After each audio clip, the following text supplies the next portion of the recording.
இப்போ பொள்ளாச்சி சம்பவத்தில் குற்றவாளிகளுக்கு தீர்ப்பு வழங்கப்பட்டிருக்கு. இது நீதிமன்றம் காலர் தூக்கி விட்டுக்கலாம், குற்றவாளிகள் தப்பிக்க முடியாதடா அப்படின்னு. ஆனால் கட்சிகள் எல்லாம் வந்து என்ன சொல்கிறாங்க, இப்போ அதிமுக என்ன சொல்கிறாங்க, நாங்கள் தான் அப்படின்னு. திமுக என்ன சொல்கிறாங்க, இல்லை இல்லை நாங்கள் தான் அப்படின்னு சொல்கிறாங்க. இப்படி மாற்றி மாற்றி சொந்தம் கொண்டாடிட்டு இருக்கும்போது ஒருத்தட்ட இதை கேள்வியாக கேட்குறாங்க. அதுக்கு அவர் சொன்ன பதில் அதுதான் பதில். யார் அவர் அப்படின்னு பதில் சொல்லியிருக்காரு, பார்த்துருவோம் வாங்க. விடுதலை சிறுத்தைகள் கட்சி தலைவரும் எம்பியுமான தொல் திருமாவளவன் அவர்கள், அவர் தான் அன்னைக்கு நியாயமாக தான் பேசுவார். எப்படி நியாயமாக பேசியிருக்காரு அப்படின்னு பார்த்தீங்கன்னா, பாருங்க, தீர்ப்பு கொடுத்துருக்காங்கன்னா அது எனக்கு தான் சொந்தம், திமுகவால் தான் அதிமுகவால் தான் பேசுகிறதெல்லாம் சுத்த வேஸ்ட்டு. சாட்சியங்களும் கரெக்டான மேட்டரும் அவங்களுக்கு எதிராக இருந்துச்சு, குற்றவாளிகளுக்கு எதிராக இருந்துச்சு. அவங்களுடைய ஃபோனில் இருக்க டேட்டாவாக இருக்கட்டும், அவங்க சோஷியல் மீடியாவில் போட்ட பதிவுகளாக இருக்கட்டும், எல்லாமே அவங்களுக்கு எதிராக இருக்கும்போது இந்த தீர்ப்பு வழங்குறதுக்கு அதுதான் பக்கபலமாக இருந்துச்சே தவிர இவங்களால தான் இந்த தீர்ப்பு வந்துச்சு அப்படின்னு நம்ம சொல்ல முடியுமா?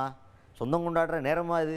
தீர்ப்பு எதனால் வந்திருக்குன்றதை கரெக்டாக பேசிட்டு போயிடணும். இந்த நேரத்தில் சொந்தம் கொண்டாடிட்டு இருக்கிறதெல்லாம் சுத்த வேஸ்ட்டுக்க அப்படின்ற மாதிரி பேசியிருக்காரு.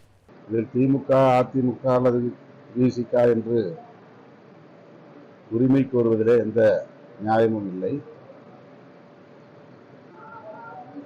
சான்றுகள் வலுவாக இருந்தன.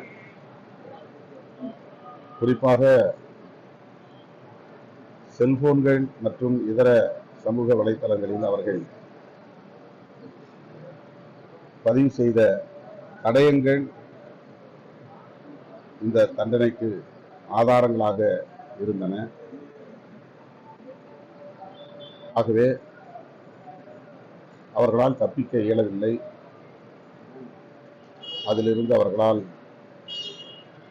மீள முடியாத அளவுக்கான ஆதாரங்களை அவர்களே உருவாக்கிவிட்டார்கள் என்பதுதான் உண்மை. ஆக அந்த ஆதாரங்கள் தான் இந்த தண்டனைக்கு மிக முக்கிய வலுவான தடயங்களாக இருந்திருக்கின்றன. இதில் யாரும் உரிமை கோருவதில் அர்த்தம்